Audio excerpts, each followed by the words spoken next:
दोस्तों, श्री कृष्ण कहते हैं, व्यवहार आपको दूसरों से पसंद ना हो ऐसा व्यवहार आप दूसरों के साथ भी ना करें। जब जब इस धरती पर पाप, अहंकार और अधर्म बढ़ेगा तो उसका विनाश कर पुनः धर्म की स्थापना करने हेतु मैं अवश्य अवतार लेता रहूंगा। हे अर्जुन, मैं भूतकाल, वर्तमान और भविष्य काल के सभी जीवों को जानता हूं, लेकिन वास्तविकता में कोई मुझे नहीं जानता है। केवल व्यक्ति का मन ही किसी का मित्र और शत्रु होता है। हे अर्जुन, वह व्यक्ति जो अपनी मृत्यु के समय मुझे याद करते हुए अपना शरीर त्यागता है, वह मेरे धाम को प्राप्त होता है और इसमें कोई संशय नहीं है। अच्छे कर्म करने के बावजूद भी लोग केवल आपकी बुराइयां ही याद रखेंगे, इसलिए लोग क्या कहते हैं इस पर ध्यान मत दो, तुम अपना काम करते रहो। मनुष्य को परिणाम की चिंता किए बिना लोभ, लालच और निस्वार्थ और निष्पक्ष होकर अपने कर्तव्यों का पालन करना चाहिए। मानव कल्याण ही भगवत गीता का प्रमुख उद्देश्य है। इसलिए मनुष्य को अपने कर्तव्यों का पालन करते समय मानव कल्याण को प्राथमिकता देनी चाहिए।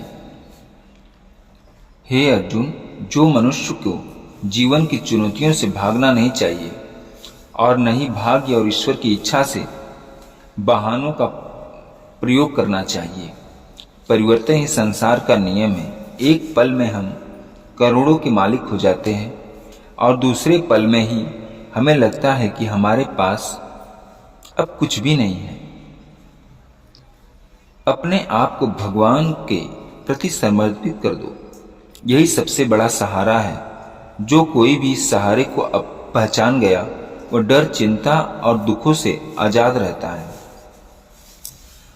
न तो यह शरीर तुम्हारा है, न ही तुम इस शरीर के मालिक हो। यह शरीर 5 तत्वों से बना है: आग, जल, वायु, पृथ्वी और आकाश। एक दिन यह शरीर इन 5 तत्वों में विलीन हो जाएगा। कोई भी इंसान जन्म से बल्कि अपने कर्मों से महान बनता है। जब जब इंसान अपने काम में आनंद खोज लेते हैं, तब वे पूर्णता प्राप्त करते हैं।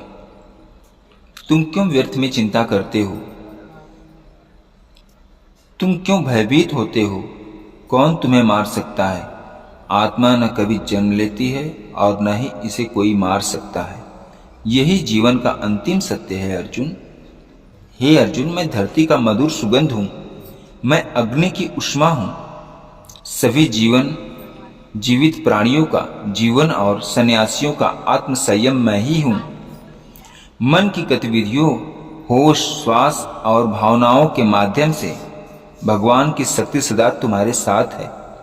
हे अर्जुन, प्रबुद्ध व्यक्ति के लिए गंदगी का ढेर, पत्थर और सोना सभी समान है। हे अर्जुन, बुद्धिमान व्यक्ति को समाज कल्याण के लिए बिना आसक्ति के अपना काम करना चाहिए।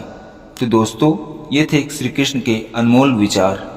आपको कैसे लगे कमेंट में जरूर बताइएगा। पूरा वीडियो देखने के लिए हमारी तरफ से धन्यवाद।